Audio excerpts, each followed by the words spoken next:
Good afternoon, dear children. Today we will be revising the chapter Scale and Distance. Although we have done most of this chapter in class 6 and we had done this chapter very early in the month of March, so I am revising with an entirely new PPT and a new video. So please make sure you listen to this entire video very carefully. Just for revision, we are only going to understand that what is scale and how do we actually use it on a map. The first thing that we need to revise is that a map represents a portion of the Earth's surface and it has several elements. Now, what are the elements? Number one, a title. Now here, when we focus on to a map, here we can see very clearly that it is showing your elements so neatly. Number one, that is your title. Now, what is a title? It informs us about the topic. That is, what is the map showing you? Now, what is this map showing you? It is showing you the map of India along with the states and union territories. Next comes your north line. Now, here you see this point N written out here. Clearly tells you the north line, that it helps you to find the direction with respect to the north in the given map. Then comes the next element, that is your scale. Now we'll do that in detail later, but right now, just to understand what is a scale, it helps in calculating the distance between the two places on a map. And now here you can see the scale is written very clearly, map not to scale. Now if that is written, that means it is not a correct representation of the actual size or features of a map which has been made. Then the next one is legend or key. Now here the word legend you see, now that is also termed as the key of the entire map. Now this explains the signs, symbols and colors used in a map. And then comes your entire grid system. If the map has a grid system, then it helps us in locating places using the latitudinal and the longitudinal lines. Very simply, to locate a place, if I have the latitudinal extent and the longitudinal extent, I'll be able to locate a place very easily. Now we are clear with the elements of the map. But then here in this chapter, we are focusing on scale. We need to understand, although your book doesn't have any explanation, but we need to understand that why is a scale important for a map. The scale on a map is very important in order to give the map reader a sense of size of what the map is showing. Maps are just about always smaller than what they are actually representing. And the scale is a way of quantifying how much smaller or taller they are. A map with the scale helps the user to estimate the actual size and length of the object indicated on the map. Now, a sketch map without any specified scale makes a navigation very difficult and we might get lost also. So, a scale is very important and necessary because I'll just give you an example. If an entire city or village of around 10 kilometers is supposed to be drawn on paper, is it feasible? No, because it will be a waste of paper and a sheet of 10 kilometers long will have to be used, which is actually waste of paper and time also. So, what is done? We simply take the 10 kilometer, which is a very vast area and it cannot be represented on a small sheet of paper. So here we need to show the map of that entire 10 kilometer area on a small paper. So we convert or make this 10 kilometer able to fit on a map. So we assume that 1 centimeter is equal to 1 kilometer distance on the ground and create a scale. Here, before I explain the definition here, I would like to explain, I just give a second example, a very relatable one, that you can easily understand scale, like a photograph that you take, right? Exactly like you click your photograph and when you take a printout of it on a sheet of 10 centimeter. So is that going to reduce your size? No. The photograph will show all your features and your body parts exactly as they are, but it is not of the same size. That means it is not a 6 feet or a 4 feet as tall as you are, because the photograph is not going to be as 6 feet tall or a 5 feet tall child. of the person who has been clicked. But because it is a copy of your photograph of you, and it is a photograph, and it has been reduced to fit the size of a small paper. Now if we don't reduce the size of a printout, then what will happen? Will you able to keep the photograph in your pocket? No. And if you need to relate it, show it to somebody, can you easily show it to somebody just by taking it out in your hand and keeping it with you? No. Exactly the same way the map also is used. Now if we don't reduce the size of the printout and print a 6 feet tall uh, paper, it cannot be managed, it cannot be easily carried in our pockets, so that we can use it as per our need. So the reduction in size is very, very important. And the entire map of India which you just saw, is it possible to reduce the entire map of India, or India cannot be printed out on one sheet of paper? Absolutely impossible. So we use a scale. Now understand the definition of the term scale. A scale is the ratio of distance between 2 points on a map to the actual distance between the same 2 points or places on the ground. So this is what I was simply explaining, that if an entire area is of 10 kilometer, we are just going to represent it by assuming that 1 kilometer is equal to 1 centimeter. So the entire 10 kilometer can be represented in 10 centimeters. So basically we have three types of scale, that is your verbal scale, your graphic or linear scale, and your representative fraction. Now all of this can easily be summed up in one flow chart, very simple one. The one you see out here is actually the briefest explanation that you can get. Now here when we look at the verbal one, if you need a detailed one, that also has been given to you in detail. But then when we want to learn it, we can easily learn it from this entire flowchart and understand that how easy it is to understand the three types of scale. Number one, verbal, it is in words. That means I will have to write it in letters and words using a statement. Simply, it is going to be like that, verbal or a statement scale. 1 centimeter on a map represents 50 kilometers on ground. Simply, I will write that. Next one is your representative fraction. Now, it shows the ratio between the distance on the map to the distance. The second type of scale is your representative fraction. That is, this is a numerical scale that gives the ratio of distance between two places on the map and the distance between the same two places on the ground. Now, this is a representation. So here we are using the word representation because we are using a fraction. This ratio is actually can also be given as a fraction with 1 as the numerator, and the unit on the map will represent the denominator. Very simply, if we have to understand this, you can calculate the ground distance between 2 points by measuring the distance between the same 2 points on the map and by multiplying the map distance by the denominator to the RF.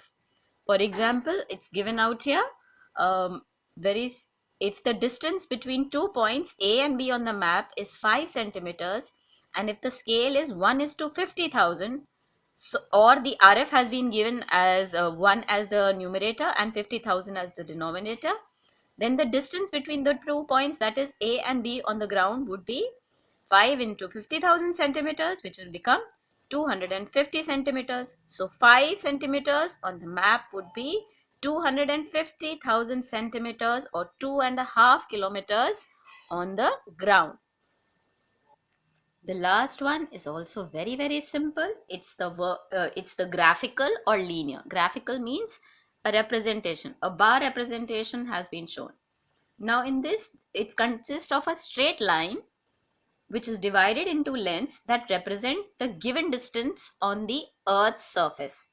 In all three, we are doing the same thing, that we are representing the distance on the ground to the assumed unit of distance that we are going to show on the paper.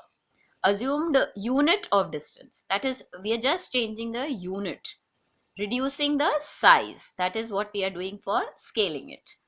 Here in this example, as you can see, it's the relationship between the distance on the map and distance on the ground. Example, 1 centimeter is equal to 1 kilometer. which has been depicted in this entire graphical scale.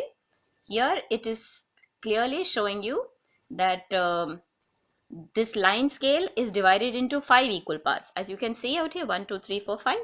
Now 1 centimeter apart, each of these parts represent a distance of 5 kilometers, simply 1 kilometer each. So at the extreme left hand, you see one part of 1 centimeter has been divided into various parts, that is 1 millimeter each, representing 2.5 kilometers. Very clearly, 1 centimeter, 1 here, 2 here, 3 here, 4 here, 5. So what does it represent? 5 kilometers in a line of 5 centimeters. Clear scaling. Now this linear scale is also called the bar scale. Please remember that. It visually shows the scale of a map. Moving ahead with the measuring distances on a map. That is, how do we measure distance along a straight line? Very simply, by using a ruler and then by calculating the measured amount with the scale which has been given on the map. And thus the actual distance can easily be measured. Now the second way to measure the distances is along the curved line. Now curved lines are usually the lengths of the railway lines or the rivers or the curved roads or the car track. Any representation which has a curve and is not straight will be assumed as a curved line only, will be called a curved line only. And there are two basic ways to measure it, or means to measure it. Number one is your divider method and number two is your twine method. Twine, we all know, is a thread, and divider is this kind of a tool that you see in your geometry boxes. Now this is used to measure the distance along the curved line. And there are steps which you need to follow. I'll be attaching a video for you to understand this. Kindly learn all the steps to follow very thoroughly, and after the video you can actually start working on your homework. These are 5 new set of questions which I have framed for your revision. Please do that, and good luck for your annual examination studies. To measure the length of a curved line using a thread. Things required: a thread and a curved line drawn on a white sheet of paper. Procedure: take a thread and make a knot on one of its ends. Place the end of the thread with the knot at the beginning of the line denoted by the point P in the figure given in the animation. Hold the initial end P of the thread with one of your thumbs. Put a small part of the thread along the line and leaving the initial end P. Hold the other end of the small part Q with the thumb. Holding the point Q, put a small part of the thread along the curved line up to point, say, R. Continue this process until you reach the end of the thread. Mark the thread where it touches the end of the line. Stretch the thread and measure it with a meter scale. The length of the thread is equal to the length of the curved line. Good morning, children. Welcome to the class again. So we were studying about measurement of curved line earlier. So as we know, the measurement of curved line can be done by 2 processes. Like we can measure the curved line by using thread or by using divider. So by how we can measure the curved line, this we have seen by using the thread. I hope you have practiced it at home also. Now we will see how we can measure the length of a curved line with the help of divider. Now children, as you can see, this is a divider. See, this is a divider having 2 pointed ends. This is a divider. Okay. So now what are the things that is required? We require a scale, obviously, and this divider. Now, how we can do it? Now, how we can measure the length of a curved line with the help of divider. Now, children, as you can see, this is a divider. See, this is a divider having 2 pointed ends. This is a divider. Okay. So now what are the things that is required? We require a scale, obviously, and this divider. Now how we can do it? Now consider it to be a curved line. Consider it to be a curved line. And as we have seen in using thread, what we used to do, we used to point it out like A, B, C, D. At every curve we will point A, B, C, D when we were doing work with thread. Now what we have to do with divider, we'll mark this point as A, we'll mark the end as B. Clear? Now what we have to do, we'll take the divider and we'll take the scale.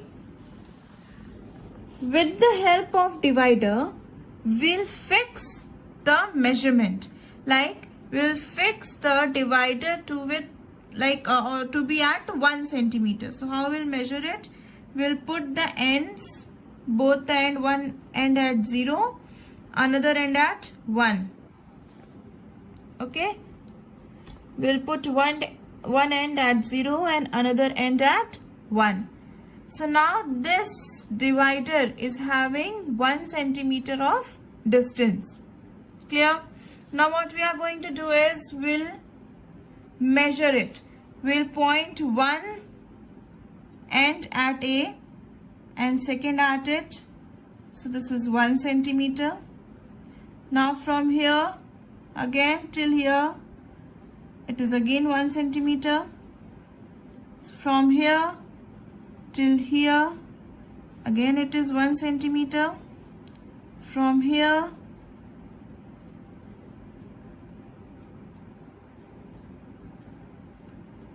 till this point is coming, again this is 1 centimeter. From here again till here it is 1 centimeter. From here till here it is 1 centimeter. Similarly till the end. Similarly what we'll do, we'll see till the end. Fine. So this is coming to be the different points. Like we'll mark this as 1 centimeter, 1 centimeter, 1 centimeter, 1 centimeter, 1 centimeter, 1 centimeter, 1 centimeter, 1 centimeter. Alright. So how many 1 centimeters are there? 1, 2, 3, 4, 5, 6, 7, 8, 9. Clear? So if we say the number of dividers coming will be equal to 9. So the length of curved line will be 9 centimeter because we have taken the distance of the divider to be 1 centimeter. Clear? Now the question comes, at times ऐसा भी हो सकता है कि हमने जितनी भी length major की हो, ऐसा हो सकता है कि लास्ट में कुछ लाइन स्प्रेडिंग कुछ लाइन रह जाए, वो 1 सेंटीमीटर से कम हो या वो 1 सेंटीमीटर से बहुत ज्यादा आ रही हो, तो वो लाइन बच जाएगी. Then what we will do? Then what we can do is the remaining line. Suppose this is the remaining line. I am extending this line. Suppose this is the remaining line and it is not coming to be 1 centimeter. Okay, it is something less than 1 centimeter. If you can see, this line is less than 1 centimeter. So now for this, what we will do? For this again, we'll take the scale. We will measure it. It is coming to be 0.8.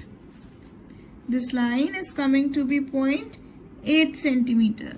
So now what we are going to do? So the length of curved line will be equal to the number of dividers plus